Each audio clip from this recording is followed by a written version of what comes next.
Good morning, everybody. When I announced our new strategy for Afghanistan and Pakistan last December, I directed my national security team to regularly assess our efforts and to review our progress after 1 year. That's what we've done consistently over the course of the past 12 months, in weekly updates from the field, in monthly meetings with my national security team, and in my frequent consultations with our Afghan, Pakistani, and coalition partners. And that's what we've done as part of our annual review, which is now complete. I want to thank Secretary Clinton and Secretary Gates for their leadership. Since Joint Chief of Staff Chairman Admiral Mullen is in Afghanistan, I'm pleased that we're joined by Vice Chairman General Cartwright. Our efforts also reflect the dedication of Ambassador Richard Holbrooke, whose memory we honor and whose work will continue. Indeed, the tributes to Richard that have poured in from across the globe speak to both the enormous impact of his life and to the broad international commitment to our shared efforts in this critical region. I have spoken with President Karzai of Afghanistan as well as President Zardari of Pakistan and discussed our findings and the way forward. Today I want to update the American people on our review, our assessment of where we stand and areas where we need to do better. I want to be clear. This continues to be a very difficult endeavor, but I can report that thanks to the extraordinary service of our troops and civilians on the ground, we are on track to achieve our goals. It's important to remember why we remain in Afghanistan. It was Afghanistan where Al-Qaeda plotted the 9/11 attacks that murdered 3,000 innocent people. It is the tribal regions along the Afghan-Pakistan border from which terrorists have launched more attacks against our homeland and our allies. And if an even wider insurgency were to engulf Afghanistan, that would give Al-Qaeda even more space to plan these attacks. And that's why, from the start, I've been very clear about our core goal. It's not to defeat every last threat to the security of Afghanistan, because ultimately it is Afghans who must secure their country.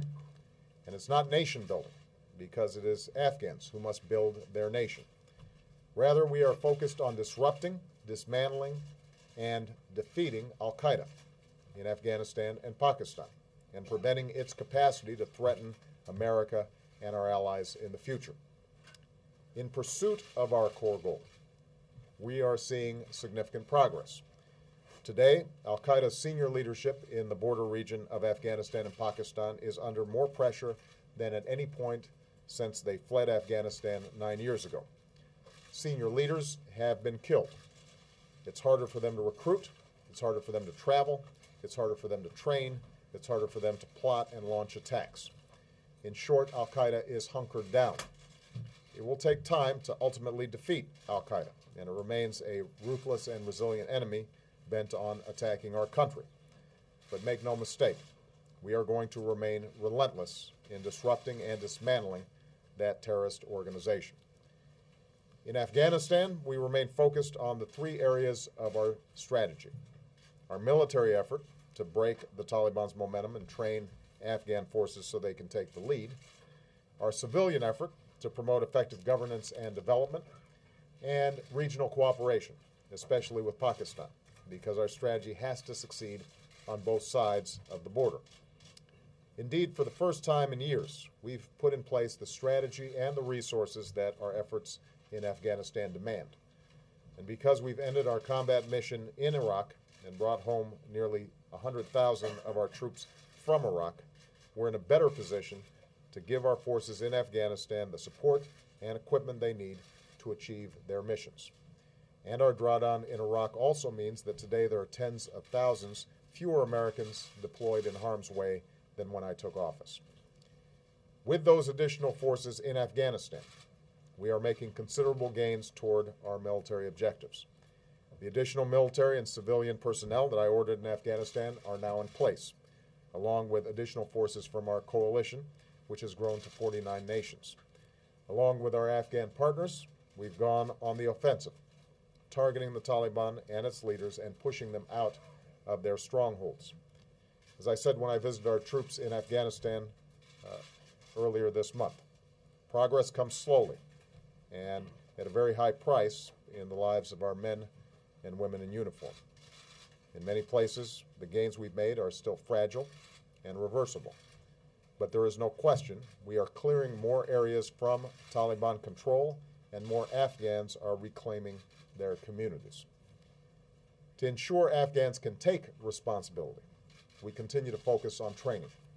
Targets for the growth of Afghan security forces are being met.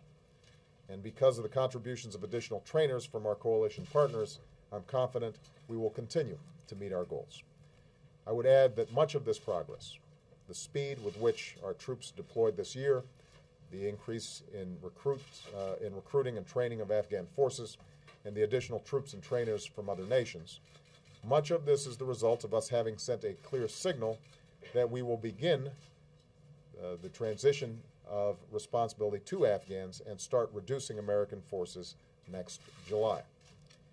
This sense of urgency also helped galvanize the coalition around the goals that we agreed to at the recent NATO summit in Lisbon, that we are moving toward a new phase in Afghanistan, a transition to full Afghan lead for security that will begin early next year and will conclude in 2014, even as NATO maintains a long-term commitment to training and advising Afghan forces.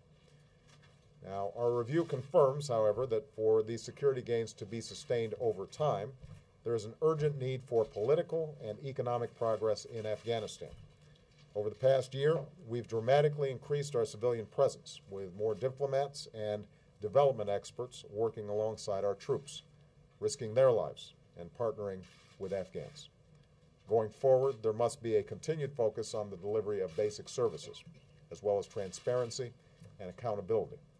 We will also fully support an Afghan political process that includes reconciliation with those Taliban who break ties with Al-Qaeda, renounce violence, and accept the Afghan constitution.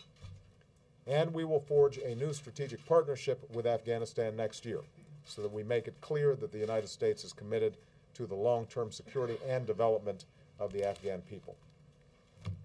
Finally, we will continue to focus on our relationship with Pakistan.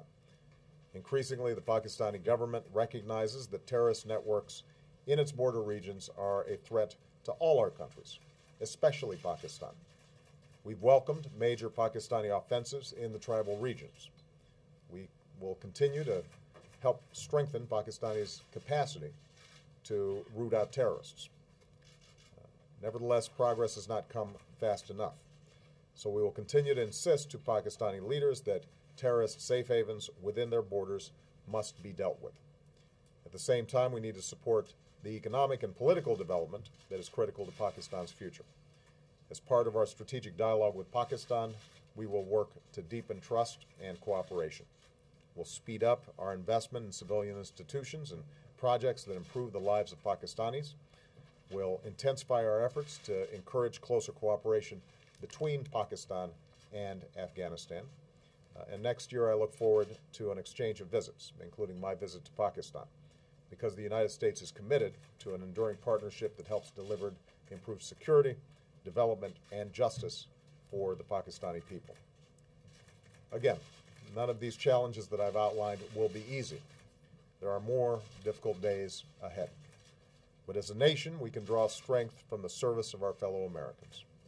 On my recent visit to Afghanistan, I visited a medical unit and pinned Purple Hearts on some of our wounded warriors. I met with a platoon that had just lost 6 of their teammates. Despite the tough fight, despite all their sacrifice, they continue to stand up for our security and for our values that we hold so dear. We're going to have to continue to stand up. We'll continue to give our brave troops and civilians the strategy and resources they need to succeed. We will never waver from our goal of disrupting, dismantling, and ultimately defeating Al-Qaeda. We will forge enduring partnerships with people who are committed to progress and to peace, and we will continue to do everything in our power to ensure the security and the safety of the American people. So with that, Vice President Biden and myself will depart, and I'm going to turn it over to Secretaries Clinton, Gates, as well as Vice Chairman Cartwright, and they will be able to answer your questions and give you a more detailed briefing. Thank you very much.